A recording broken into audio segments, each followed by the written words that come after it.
Հարյուրավոր հավատացյալներ վարչապետի գլխավորությամբ այս անգամ Արարատ գյուղի Սուրբ Հակոբ եկեղեցում էին մասնակցելու Տեր Երվանդ Քահանա Բաբայանի ձեռամբ մատուցվող Սուրբ եւ Անմահ պատարագին։ Սուրբ Հակոբը 19-րդ դարի վերջին եւ 20-րդ դարի սկզբին Հայաստանում կառուցված ամենամեծ համայնքային եկեղեցիներից է։ Եկեղեցու արձանագրությունը կառուցման Շինեսցի Սուրբ Հակոբ եկեղեցիս արձյամբ եւ ջանիվ կդավալեցոց 1866 թվականին։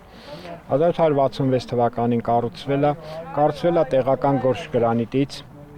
պահպանվել է մինչև այժմ, տեսնում եք, որոշակի վերականգնողական աշխատանքներ են կատարվել։ Մասնագիտությամբ պատմաբան Աբգալ Շադոյանը ոգևորությամբ է ներկայացնում դրա դերը ոչ միայն համայնքի, այլև հայ ժողովրդի կյանքում։ Արևմտյան Հայաստանում սկիզբ առած ազատագրական շարժման ժամանակ եկեղեցու քահանա Տեր Վարդանին, որին հրաշալի ձայնի համար անվանել են Տեր Բլբուլ, հաջողվել է եկեղեցում զենք պահել, որտեղից էլ այն արաքսով փոխանցել է Ակորի գյուղ ֆիդայիններին։ Ամեն մի անկյունը եկեղեցու դուռը տարածքում հայտնաբերված այս քարը անգամ հատակը հարուստ պատմություն ունեն։ Հատակը դիմացել է խորհրդային անաստված ժամանակաշրջանի այդ կոլեկտիվ տնտեսության պահեստի վերածված ժամանակին, որի ժամանակ մենք հետքերը տեսնում ենք արդեն թթվի ջուր, պանիրի ջուր, չգիտես ինչ, մեղր, գինի, ամեն ինչ թափվել է, որ հատակը փչանա, բայց փառք Աստծո պահպանվել է։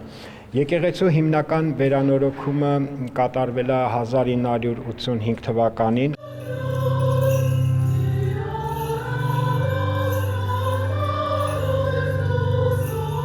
Տեր Վահան, Տեր Հովանես, Տեր Եզնիկ, Տեր Դավիթ յուրաքանչյուր քահանայի ժամանակ յուրովի է զարթոնք ապրել հոգևոր կառույցը վստահեցնում են, բայց շատ չի եղել, որ պատարագն այսքան բազմամարդ լինի։ Հիսուսի պատգամը պարզ է։ Աստված,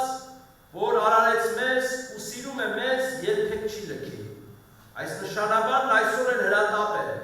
Մենք ապրում ենք անորոշություններից, տնտեսական դժվարություններից, պատերազմներից, հիվանդություններից տառապող մի աշխարհում։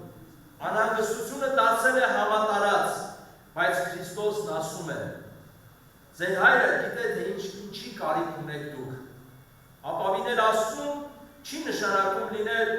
անպատասխանատու։ Պատարագին հաղորդակից ներկաները հանգում են եզրակացության, որ ամենակարևոր բանալին Աստծո արքայությունն ու արդարությունը գտնելու մեջ է։ Եթե սիրտը լցված է երկնայինով, երկրայինը դառնում է օգտակար, բայց ոչ առաջնային։ Ոչ միայն քաղաքացիները, այլև ամեն շաբաթյա պատարագներին մասնակից նախարարներն ու այլ պաշտոնատար անձինք համոզվում են, որ ժողովուրդը հոգևոր կյանքի պակաս ունի։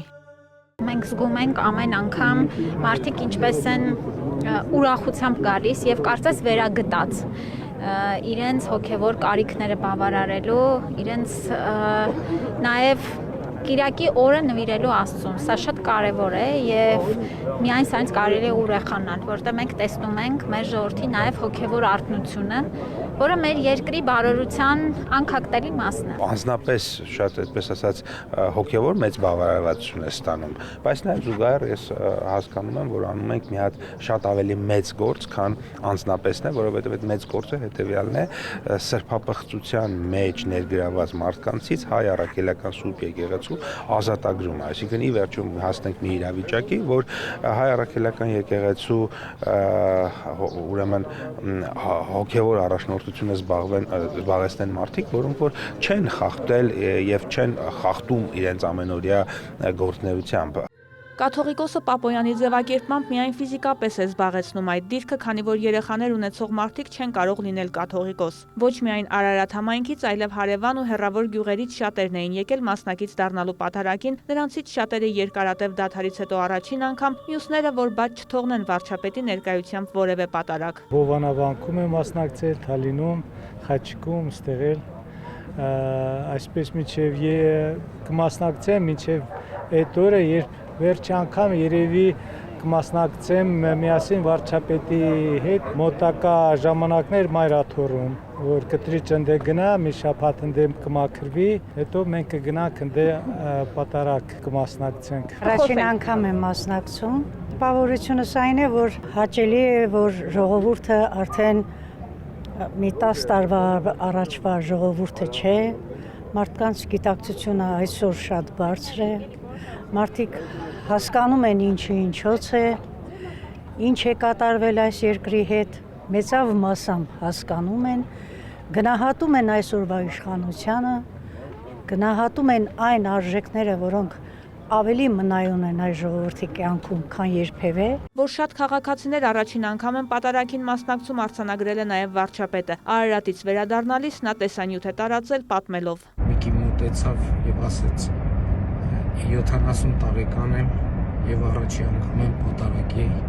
մասնակցում եւ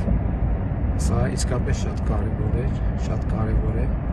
եւ շնորհակալություն եմ հայտնում տիկնոջը, որ հարգանքից մոտենա եւ ասի, ըստ էության սա է, ինչ անվանում ենք հոգեվոր նորոգում։ Վարդուհի Արզումանյան, Մհեր Կիրակոսյան, Կարեն Բաղդասարյան, Կիրակ Նորյալ լուրեր։